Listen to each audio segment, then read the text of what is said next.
Je pense que c'est pas un rêve, mais c'est vrai qu'on est très fiers de faire partie de ce beau projet, de développer vraiment, pour les patients, un beau projet en cancérologie, en imagerie, qui va permettre vraiment d'amener, des projets de recherche. C'est un institut, réellement, et finalement, je pense que dans le Grand Ouest, en tout cas dans la Pointe-Bretagne, on est vraiment les premiers, donc ça, c'est innovant.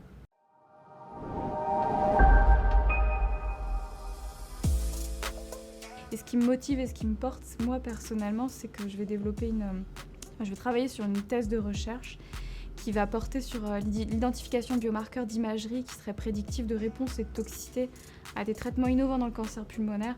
Donc c'est vrai que de travailler juste à côté de l'équipe de médecine nucléaire et de pouvoir adresser mes patients qui vont bénéficier de nouvelles imageries, en fait, comme le TEP grand champ, moi, voilà, ça me porte, ça me motive pour venir travailler tous les matins pour développer tous ces projets de recherche. Alors ce projet de recherche, ce serait un projet vraiment prospectif, observationnel, où l'idée c'est de prendre des patients qui vont avoir un cancer du poumon dans la petite cellule de stade avancé, c'est-à-dire métastatique. Ces patients, de façon générale, ils sont traités par une association de chimiothérapie et d'immunothérapie. Et moi, ce que j'aimerais leur proposer, c'est de bénéficier d'une imagerie un peu nouvelle technologie, une imagerie plus performante, qui est le TEP grand champ, qui améliore la sensibilité de détection, notamment des petites lésions, qui est plus rapide, qui est moins irradiante.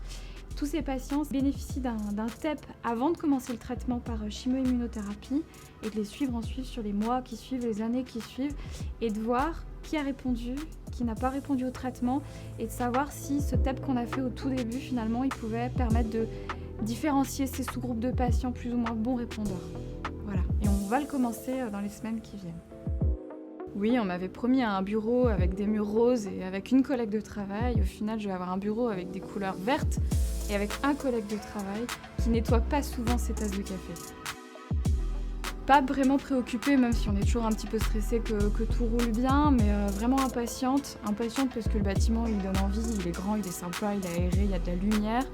Parce qu'encore une fois, on se rapproche de nos collègues de la travail. Moi, je travaille énormément avec les pneumologues, donc je suis contente d'avoir juste à traverser le parking pour aller les voir. Et puis, géographiquement, ça me rapproche de mon domicile, donc je vais enfin pouvoir arriver à l'heure le matin.